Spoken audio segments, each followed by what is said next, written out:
ណែននៃខ្មែរប្រែថាសវណ្ណភូមិខ្មែររួបរួមខ្មែរខ្លាំងច្បាំងឈ្នះសត្រូវខ្មែរសែនអង្អាញមិនខ្លាចបោះពួយសំដៅសម្រាប់គោលដៅត្រឹមត្រូវរក្សាសន្តិភាព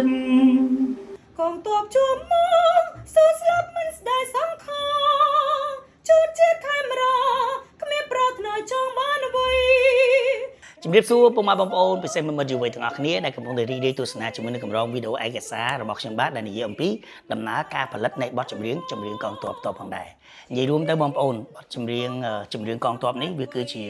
ក្តីស្រឡាញ់មួយក៏ដូចជាទឹកចិត្តមួយរបស់ខ្ញុំបាទដែលបានព្យាយាមចងក្រងនិងតាក់តែងឡើងជាបទភ្លេងក៏ដូចជាទំនុកច្រៀងរហូតដល់មានឱកាសបានជួបលោកគ្រូអ្នកគ្រូដែលជាកវីតន្ត្រីករ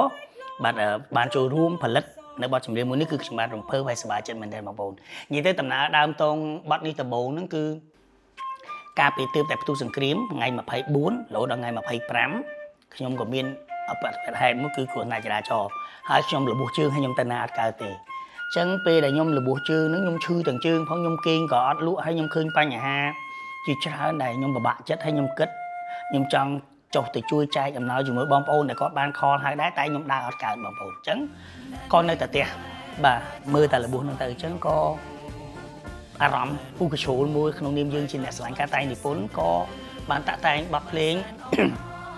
ដែលដំណើរតាហ៊ានបែបកងទ័ពនឹងឡើងមកអញ្ចឹងទៅបងប្អូនហើយពេលដែលខ្ញុំធ្វើឡើងដំបូងខ្ញុំនិយាយអស់បងប្អូនប្រហែលឆ្នាំនេះគឺខ្ញុំឃ្លាតឆ្ងាយពីសិល្បៈខ្ញុំអត់មាន connect ជាមួយនឹងបងប្អូនតន្ត្រីករអ្នកនិពន្ធយើងបានទេដោយសារខ្ញុំឃ្លាតឆ្ងាយតែខ្ញុំក៏អរគុណដល់បងសធាមុនគេដែលបានខ្ញុំឆែកទៅបងសធាហើយបងសធាក៏គាត់និយាយថាអូខេគាត់ស្គាល់លោកគ្រូអ្នកគ្រូដែលជាកវីតន្ត្រីករអ្នកនិពន្ធបាទខាងបង្រៀនអក្សរភ្លេងអីភ្លេងស្រាប់នៅក្នុងសាលាជាមួយគាត់កាលមុនគាត់អាចចរចាគ្នាដើម្បីផលិតបានបន្ទាប់មកក៏មានឱកាសជួបបន្តជាមួយនឹងលោកគ្រូរងលោកគ្រូការី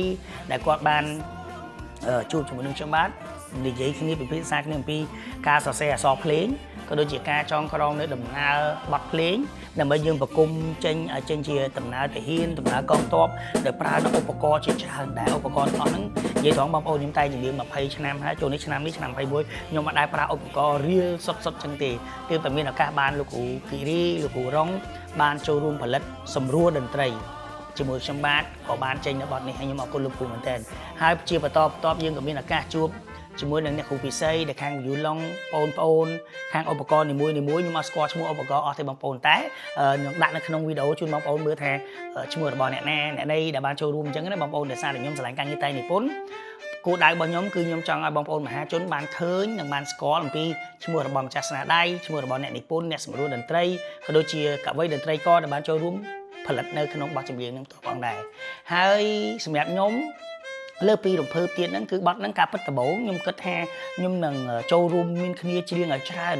មិត្តភ័ក្តិបងប្អូនដែលឆ្លាញ់ចូលចិត្តចម្រៀងច្រៀងមួយខ្ញុំឲ្យច្រើនអញ្ចឹងណាហើយក៏ពេលដែលយើងសម្រួលតន្ត្រីលោកគ្រូក៏គាត់ថាបទចម្រៀងនេះបែបភ្លេងដំណើរភ្លេងជាតិអញ្ចឹងយើងគួរតែយកអ្នកដែលចេះច្រៀងបាទចេះវល់ចេះបន្ទោចេះសលេងលើក្រោមអីអញ្ចឹងទេបងប្អូនដោយសារតែខ្ញុំអត់ចេះភាសាបច្ចេកទេសទេអញ្ចឹងក៏លោកគ្រូអ្នកគ្រូក៏គាត់ថាអូខេយើងធ្វើចេះទៅខ្ញុំក៏ស្របតាមការសម្រេចចិត្តរបស់លោកគ្រូរងលោកគ្រូការីនៅក្នុងការសម្រួលបទចម្រៀងកងទ័ពនិយាយរួមទៅខ្ញុំពិតជាអរគុណមែនទែនសម្រាប់ការចូលរួមពីលោកគ្រូអ្នកគ្រូបងប្អូនកវីតន្ត្រីករអ្នកនិពន្ធអ្នកសម្រួលតន្ត្រីក៏ដូចជាសិល្បករសិល្បករនេះផ្នែកចម្រៀងនៅខាងសាលាវិចិត្របាទដែលបានចូលរួមបាទនៅក្នុងការប្រគំបទភ្លេងបងប្អូនឧបករណ៍ភ្លេងដូចជា12 13ឧបករណ៍នោះបាទមានច្រើនឧបករណ៍ខ្ញុំអត់សូវស្គាល់ឈ្មោះបងប្អូនហើយក៏ដូចជាមានអ្នកវល់បាទរហូតដល់4នាក់អញ្ចឹងក្នុងម្នាក់ដូចជា2សលេងបងប្អូនមកខ្ញុំមិនចេះភាសាបច្ចេកទេសទេខ្ញុំតែនិយាយអញ្ចឹងទៅស្រួលអញ្ចឹងអរគុណមែនទែនអរគុណបងប្អូននៅខាងសាលាវិចិត្រចូលរួមផលិតបទចម្រៀងកងទ័ពជាមួយនឹងខ្ញុំបាទហើយមួយទៀតខ្ញុំភ្លេចចូលដល់វគ្គ Master បងប្អូនវគ្គ Mix Sound នេះខ្ញុំក៏បានបងខុនបាទបងចាប់សុខុនដែលបានចូលរួមខាង Mix ជា sound សលេងឲ្យបងប្អូនមួយទៀតដែរហើយក៏អរគុណទៅដល់បងសុធាលោកគ្រូគិរីលោកគ្រូរងអ្នកគ្រូពិសី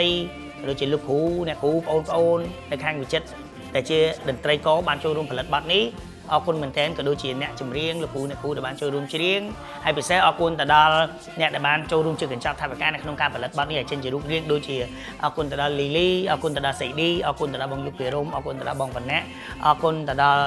សមិទ្ធមនីវងបាទអរគុណទៅដល់ សារៈសំខាន់ណាមិត្តភក្តិខ្ញុំអរគុណទៅដល់កៅសាស្ត្រាមិត្តភក្តិខ្ញុំដែលបានចូលរួមផលិតទាំងអស់គ្នាហើយជូនពរឲ្យបងប្អូនទាំងអស់គ្នាដែលបានចូលរួមផលិតបទចម្រៀងកងទ័ពសូមឲ្យមានសុខភាពល្អសំណាងល្អរកស៊ីមានបានសម្រេចបានគ្រប់ភារកិច្ចការងារក៏ដូចជាពិសេសបងប្អូនមហាជនហ្វេនដែលស្រឡាញ់បទនេះហើយស្ដាប់នេះរៀនច្រៀងចេះច្រៀងទាំងអស់គ្នាហើយយើងនឹងផលិតជាវីដេអូឲ្យបានល្អជាងនឹងទៅទៀតពិសេសផ្ញើជូនទៅដល់បងវរៈកងទ័ពទាហានមន្ត្រីរាជការគ្រប់ផ្នែកទាំងអស់រីករាយស្ដាប់កំសាន្តជាមួយនឹងបទចម្រៀងកងទ័ពដោយក្តីគោរពស្រឡាញ់